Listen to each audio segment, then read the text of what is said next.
This is Gene Perry with Century Farm, where horsing around is okay. Hi, we're going to talk about mounting and how you properly get on a horse and do it safely here at Century Farm. Yeah, we've got Miss Emily Bennett, and Emily's going to get on her horse, and we're going to talk about what we think is important that you do in order to do this properly. Okay, and Roxy is our horse here. Roxy is a Rocky Mountain gaited horse, and she's a little on the hot side, so we'll just see how we do today. But when you go to get on your horse, Miss Emily is going to grab a hold of the reins and make sure that she's got them in her hand before she tries to get on. She's going to put her right shoulder next to the shoulder, or correction, left shoulder, right up next to the horse. Then she's going to reach down, she's going to grab the side of the stirrup and turn and put her foot in there. Then reach up, grab the back of the saddle, take a couple hops, and then swing right up and on.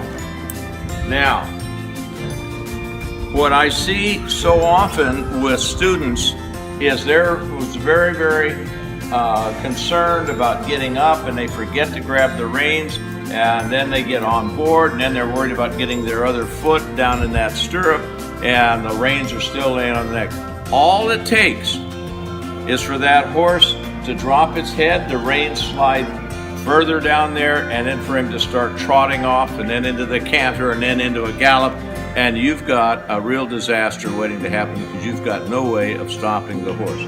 But that's how you want to do that. You want to get on and put your shoulder next to his, put your foot in that stirrup, hop around about 2 times, grab the back of that saddle, swing right up and on, okay?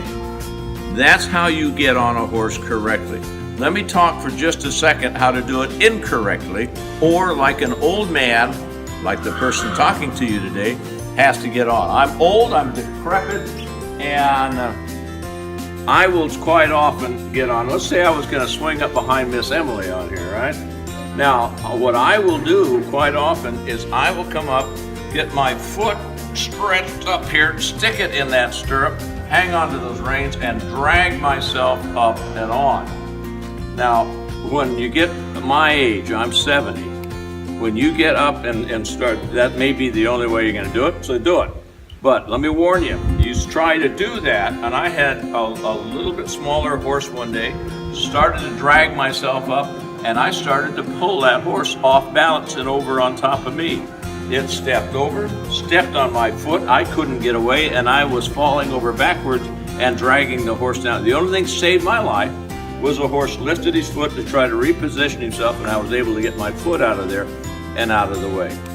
You also put yourself into a position where this horse could kick you very easily. Reach out with that back foot, hook it around, and catch you right in the shins and make your whole day really miserable.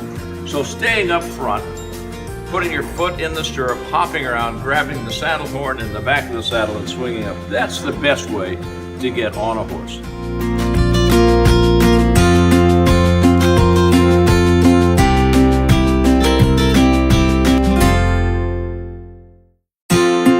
We have been teaching people to ride for 17, 18 years now.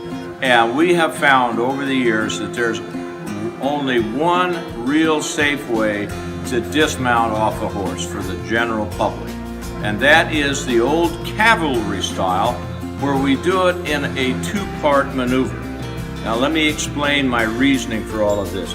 You see what I'm wearing here? I've got cowboy boots on, all right? They're pointy-toed, no tread, slick-soled, and the only thing they're really good for is slipping my foot into and out of a stirrup, okay? Now what we get here is a lot of people that come out, maybe it's only for a one-time ride or there's an occasional ride, and they ain't wearing cowboy boots. They've got street shoes, tennis shoes, various things on there, and for an occasional ride, they're really not excited about going and spending $200 for a pair of cowboy boots, okay? So they're likely to get a foot hung up in a stirrup. So when they go to swing over, they got a stirrup hung up, they're gonna fall over and they end up being drug on. We've never had that happen because we've always preferred to have everybody dismount in the cavalry fashion. Now let me explain what we're going to do. First off, it's a two-part command. On the beginning, I'm going to tell you to prepare to dismount. On that command, Miss Emily here, who's our lovely demonstrator, she's going to remove her right foot out of the stirrup. We know it's totally clear, so when she swings that up and over, it's not dragging the stirrup along, and she's not going to end up hanging upside down on the other side of the horse with a foot stuck in the stirrup. She's also going to take her left hand, one with the reins on it, and in it, she's going to grab the top of the saddle horn, and the right hand is going to go right up here, right beside that. On the command, prepare to dismount, she's going to lean forward. Now I'm going to turn the horse here just a little bit so you can see what we do as we make this dismount. When we give the command to dismount, Miss Emily is going to lean forward, stand up on this leg, swing her leg all the way over, and then put her weight or right hand on the back of the saddle. Her thighs are going to go against the side of the saddle, and she's going to lift herself up, bringing the other foot out, and then drop to the ground with both feet at the same time. That way she's dismounted safely, and there's not a chance of her having a foot hung up in the stirrup.